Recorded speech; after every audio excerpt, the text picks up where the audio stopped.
వచ్చారని చెప్తా ఉన్నారు. ఒకప్పుడు ఒక ఊర్లో ఒక పాము ఎవరిని రానియకుండా చేసేది, గ్రామంలో పొలిమేరలో ఉండి ఎవరు రానియకుండా చేస్తే మరి అందరూ పోతుంటే బుసగొట్టి అందరినీ కాటేసేది.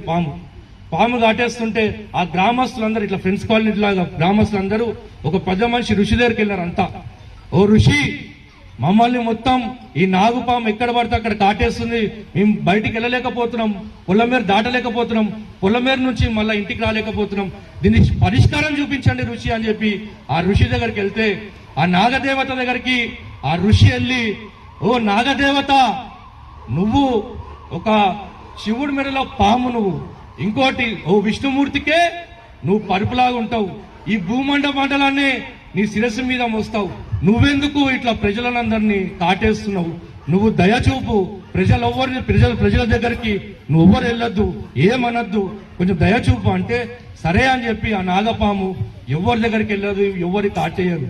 ఆ ఎవరి కాటేయకపోవడంతో ఇట్లాంటి చిన్నపిల్లలందరూ పోత తవ్వలా ఆ నాగపామును మొత్తం ఇట్లా రౌండ్ తిప్పుకుంటా కింద పడేస్తుండే, కుక్కలు వెంబడి పడుతుండే, ఎట్లా పడితే అట్లా పిల్లలందరూ ఆడుకోవడం స్టార్ట్ చేశారు ఆ నాగపాము తోటి. అది ఏమైపోయిందంటే వీక్ అయిపోయి దానికి మొత్తం లాస్ట్ స్టేజ్ వరకు నాగపాము వచ్చేసింది.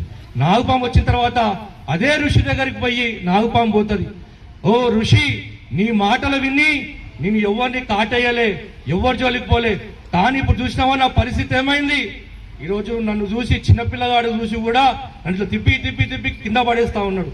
అప్పుడు ఋషి అంటాడు కదా, నువ్వు స్వభావం ఎందుకు కోల్పోయినావు, నిన్ను బుస కొట్టమని చెప్పలే, పడగ విప్పొద్దని చెప్పలే, నువ్వు కాటేదని మాత్రమే చెప్పినా, నువ్వు బుస కొట్టకపోవడం వల్ల, పడగ విప్పకపోవడం వల్ల నిన్ను చిన్నపిల్లలు కూడా ఆడుకున్నారు అని చెప్పి అంటారు.